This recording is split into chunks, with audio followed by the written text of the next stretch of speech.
Genética, admiração ou influência? Ainda não se sabe ao certo porque alguns filhos escolhem seguir a profissão dos pais. O programador visual Cláudio Branco é um desses homens que viraram pais praticamente da noite para o dia. Há 17 anos, ele se deparou com uma situação inesperada que mudaria sua vida para sempre. Quando eu conheci minha esposa, né, já foi espetacular. Então ter uma filha como a Andy foi o complemento disso, na verdade. Então a gente tem o ser pai, o grande problema de ser pai é que a gente é o não da história. A mãe é sempre o sim. E aí você passa como, às vezes, como o carrasco. A mãe eu acho que prepara para as coisas doces da vida. E o pai prepara para as coisas amargas da vida. É aquele que fala não, é aquele que diz não pode. E normalmente isso gera atrito. Mas é um atrito gostoso, porque depois a gente vai e pega no colo, né? E isso tem sido assim há 17 anos, graças a Deus. Mas não é difícil ser pai da Andy, é uma menina maravilhosa. E eu gosto muito dessa função. Tem horas que dá trabalho, mas eu gosto muito dessa função. O mundo mudou, as mulheres mudaram e, por consequência, os homens também tiveram que embarcar na onda da transformação. Em pleno século XXI, ser pai pode ser um desafio que os homens não esperavam ter que enfrentar. Criar uma menina é sempre mais... Eu não sei se é mais difícil, mas é mais complicado por causa do jeito. O primeiro grande obstáculo foi fazer rabo de cavalo, na verdade. Porque conforme eu penteava, ficava torta, ou ficava para cá, ou ficava para cá. Ou às vezes ela ficava igual chinesinha, porque eu puxava demais. Mas eu aprendi, ficou legal, né? E as perguntas que vêm, né, conforme a pessoa vai se desenvolvendo, a criança vai se desenvolvendo. Mas graças a Deus isso eu acho que a gente conseguiu tirar de letra. Existem inúmeros tipos de pai. Pai que não tem tempo, pai que dá presente, pai que ensina, que encaminha, que adota, mas que acima de tudo ama, mesmo que o preconceito exista. As pessoas olham assim e perguntam, né? Você tem ela como filha? Mas ela é minha filha. E as pessoas, sim, mas ela é minha filha. Acabou. E esse tipo de coisa, para mim, eu tenho exemplos aí muito melhores até, né, de pessoas que adotaram filhos de outras pessoas. E ela simplesmente é filha da mulher que eu mais amei na minha vida. Então não tem por que ser diferente. O Dia dos Pais, comemorado aqui no Brasil neste mês de agosto, é um dia muito especial para Cláudio. Uma data em que ele é homenageado de uma forma diferente. E mesmo se não houvesse, por exemplo, um dinheiro para comprar um presente muito legal, ela saía comprando um monte de bala, por exemplo, chocolate, e fazia sempre uma cesta. Tinha que ter uma coisa, não podia passar, né? Para mim é muito gratificante, porque eu ainda não tenho nenhum filho biológico, né? Meu, pretendo ter ainda, mas ainda não tenho. E isso, quando tiver, também não vai mudar em nada, porque a minha primeira filha é a Andy. E nos dias dos pais, normalmente ela tem essa de fazer o carinho. Eu acho interessante justamente esse fato de você... porque precisa ter um presente, precisa ter algo que marque assim, que ele guarde, que use, que faça qualquer coisa desse tipo. Pelo contrário, eu acho que precisa ter o carinho. A melhor coisa do mundo é você receber um abraço de um filho. Hoje, pai e filha estão em uma situação nova. Recomeçar uma vida sem Edna, esposa de Cláudio e mãe de Andy. O que para uns parece ser uma tarefa fácil, para Cláudio está sendo uma nova etapa. Relação de pai e filha geralmente envolve muitas preocupações. Para alguns pais, a mãe é responsável pelas conversas íntimas.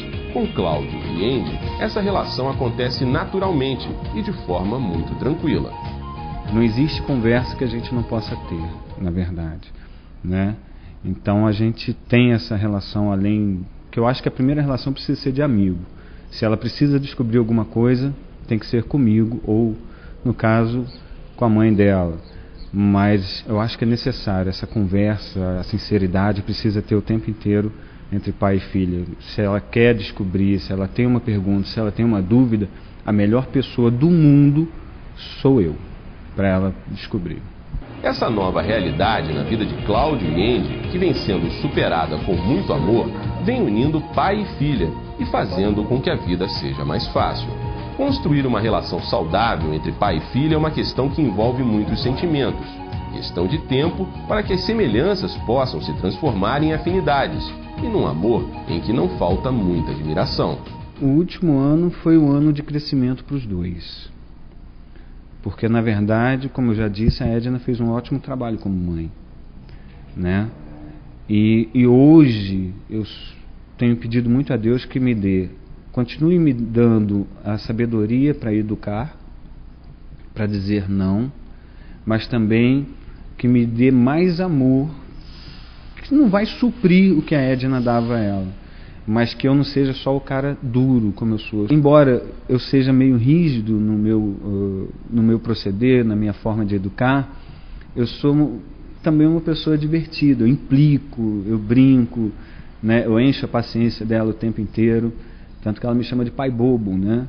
Então existe essa relação muito boa, né? Mas eu acho que tem sido de crescimento para os dois e vai ser muito durante os próximos anos. O jeito sério do programador visual Cláudio Branco esconde muitas coisas. Por trás desse pai aparentemente introvertido, é revelado um amor paterno pra lá de especial. Nossa, meu pai ele é muito brincalhão, sabe? Demais, todos os meus amigos adoram. É muito amigo, e acho que é uma característica muito forte. Ele é muito amigo mesmo. Se tiver que parar para brigar, se tiver que parar para conversar, em todo momento ele sabe. Acho que é ser meu melhor amigo. Enquanto a imagem da mãe está mais associada aos cuidados do dia a dia, o pai representa o porto seguro. Nos primeiros anos de vida, a criança aprende a ter controle emocional, lidar com as frustrações, simplesmente brincando com o pai. E acho que esses 17 anos só foi crescimento, sabe, aprendizagem. E hoje acredito que só levo coisa boa de 17 anos. A cada dia dos pais, os filhos criam novas formas de homenagear aqueles que são os verdadeiros heróis do dia a dia. Agradecer por tudo que ele me fez, por ser um amigo maravilhoso e me ajudar tanto na minha vida. Dizer que eu amo ele mais que tudo nessa vida, mais que tudo. E agradecer por ele ser um pai maravilhoso. Tá bom?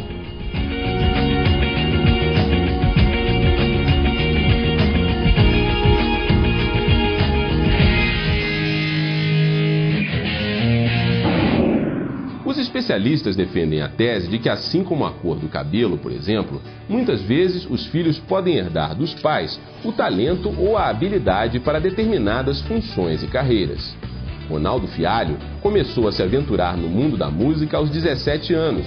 Vencedor do Festival de Brasília de Música, sua primeira experiência tem muito a ver com essa dúvida sobre a herança genética do talento. O filho de Ronaldo, Bulo Fialho, toca desde que tinha 14 anos.